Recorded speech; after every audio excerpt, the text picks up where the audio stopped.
Hello Livewires, Heather Boyd Wire here, and today it's Tip Tuesday.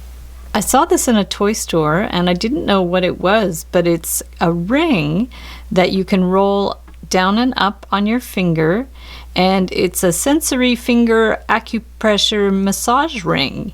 And I looked it up online. You can get them in bulk on Amazon or other websites. Apparently it helps stimulate different acupressure points in your finger that coincide with different areas of your body. I decided to try to make my own ring. I finally came up with one that works pretty well. It's less of an acupressure ring and more of a fidget ring. What you're going to need for this project is 24 gauge stainless steel wire. This is artistic wire.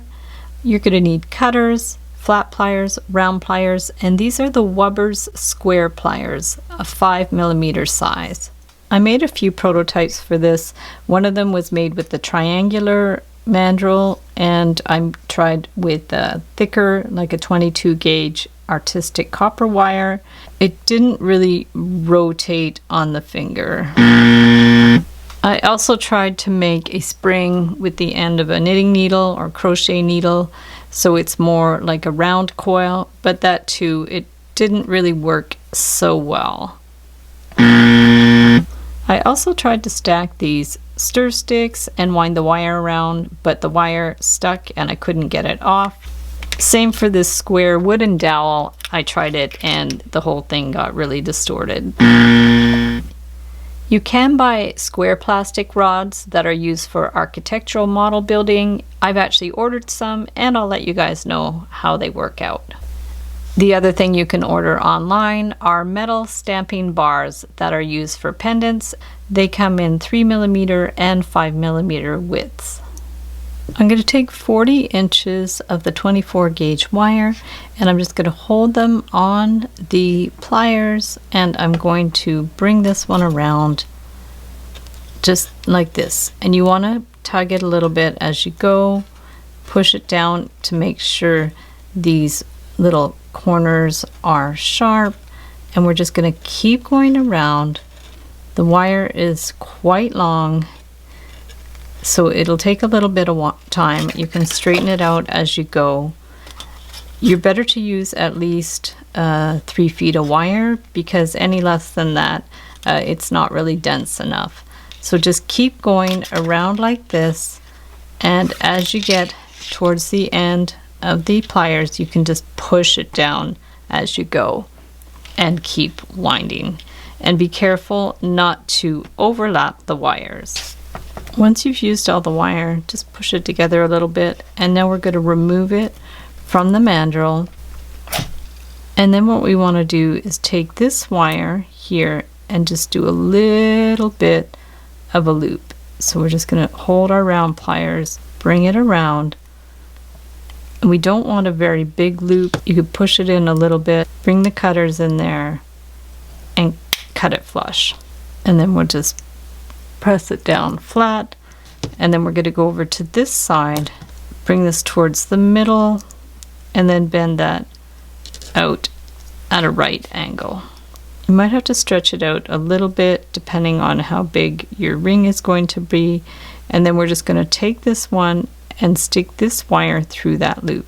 So just stick it through here, and then we want to help this curve by holding it with the round pliers. Bring that around, hold that, and give it a good little tug. Cut it flush.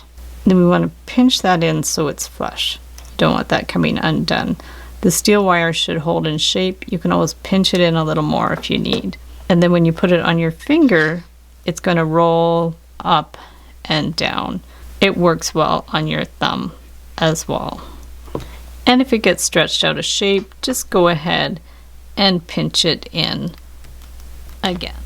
I also made this one with 24 gauge tarnish resistant brass. It's a little softer, and for this one I just wound the wire around this metal stamping punch, but it's a little bit wider than I would have liked. It still works though, just as a fun little fidget ring, and it turns on the finger because it is square. So after all those experiments, I actually went and purchased the ring, and I realized when you open it up that they're not squares. They're actually like little ovals.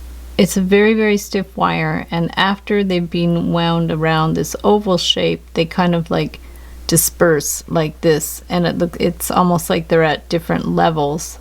So I'm just going to take these two nails, I'm going to put them beside each other, and then I'll take the wire, hold it in place, and I'm just going to wind this around until I've used up the wire. So I ended up using a 50-inch piece of wire, and once I've used up the wire, we're just going to remove the nail. So we have the one, the other nail, and you'll see it naturally twists around.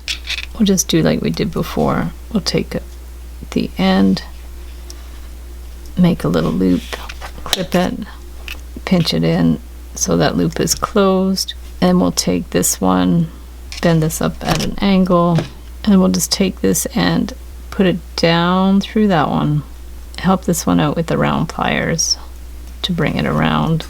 Get right in there and clip the end. Just pinch the end in so it's flush and not scratchy. Don't worry if it's not a perfect circle, it'll be a little pointy at that end. But when you put it on your finger, it will rotate back and forth.